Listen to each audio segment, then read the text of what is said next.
So, I meant to save this deploy for Nerf Mending 6, but I forgot about it, and also realized shortly after I found it again that it is the dirtiest, grossest, most nicotine-covered blaster I have ever seen in my life. So, it's getting its own restoration video right now. It's very sun damaged, the trigger's white, which you'll see in a second. The stock is actually cracked, which I didn't notice at first. There's a crack running from the top all the way down to the middle. All the screws are rusted, including the one on the battery compartment, and the battery compartment is totally corroded from the Kirkland batteries that were in it, I'm guessing. And the pump, the metal rod in the pump is making it squeak like crazy. That is a very painful sound. But even after all of that neglect and abuse, it still deploys. White trigger, and fires just fine. I have bought 6 of these for myself and played with a couple others at friends' houses. I still have yet to find one that does not work. Either I'm lucky or deploys are really durable, which if they are, then everyone just needs to accept that. I definitely won't be smashing this deploy for a video. That's stupid. We're past that at this point. I won't be scrapping it either, despite its condition. I really want to see the condition of its internals, and I'm sure all of you do as well.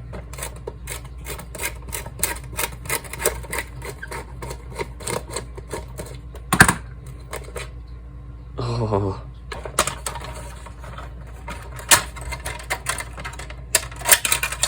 Oh.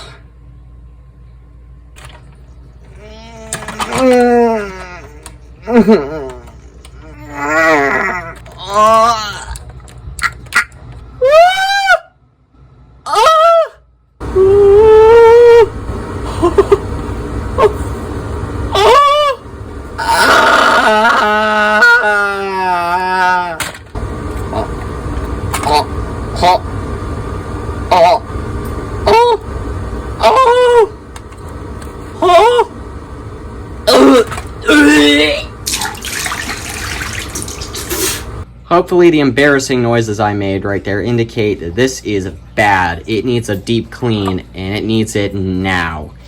Look at that. There's just years of dirt and sand from the beach, probably. So what I've done here is I've taken it completely apart. I actually took pictures, so I know how to put this back together. Even though I've taken apart several of these, I still need to take pictures because they're quite complex.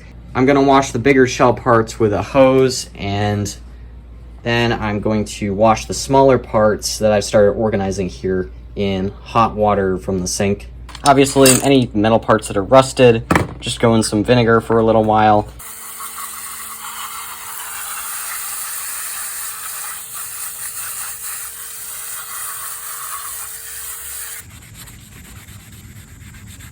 Now that the shell parts are clean, they're ready for some Retrobrite treatment. This is the hydrogen peroxide cream. You can see where the shell has darkened on here and where this side was covered. A lot of the orange parts looked pretty good. The only one that didn't survive is the trigger. It's turned nearly white on this side, but that side's still kind of bad. So to save that, I'm just going to use some orange spray paint. Perfect day for Retrobrite. Look at that. So bright out. While the bigger parts sit outside, I have some smaller ones here I want to try under my new shop light. My new shop light is 3200 lumens. I don't remember how much my old one was, but this one's definitely brighter, and it has a little more blue in it, which is good for Retrobrite, so I'd like to see what it does to these. I'm almost ready to put this completely back together. All the parts are Retrobrited. You can see the trigger is a nice, beautiful, bright orange now. I've cleaned everything. I got the rust off these springs and all the screws, or what I could of it. I repaired the crack in the stock and the barrel extension. Now I just have the light. I have seen a light in almost this condition, and I knew it wouldn't just be corroded with the main spring being rusted.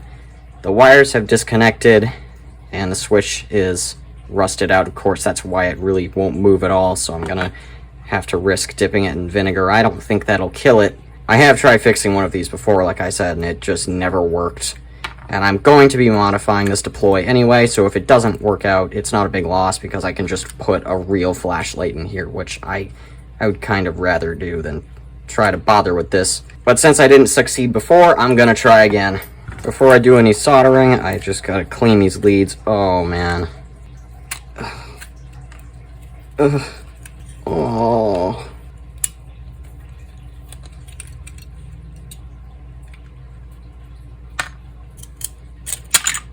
Oh. Oh, that's so gross. It's filled with dirt. Amazon Basics. Shit. Oh. It does work. Nice. I really didn't expect that.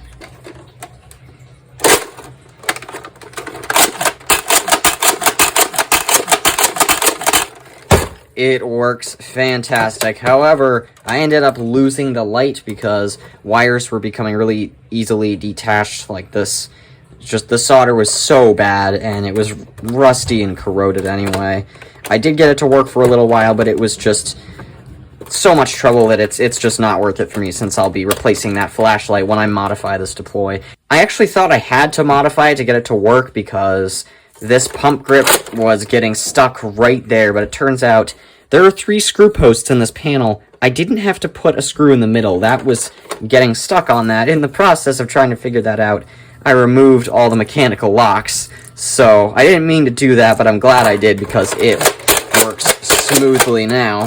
I lubricated the plunger and some of the moving parts in here a good amount, not a ton, but now this went from the dirtiest deploy I've ever seen to the best working deploy I think I've ever seen. I'm not sure. I haven't fired a couple of my deploys in a while, but this fires great. I'll definitely be giving this a paint job since I know how to take everything apart and what needs to be painted. I'm not sure what I'll do for internal upgrades other than the locks being taken out. That was just a given. I do have an upgrade spring for this, but I don't want to break this deploy, especially when I put so much effort into a paint job like what I usually do. That's why I didn't restore a lot of the paint on here. You see, this is kind of a vulnerable area anyway, and I am also painting it, so I didn't really do that, but for the most part, this deploy has been restored.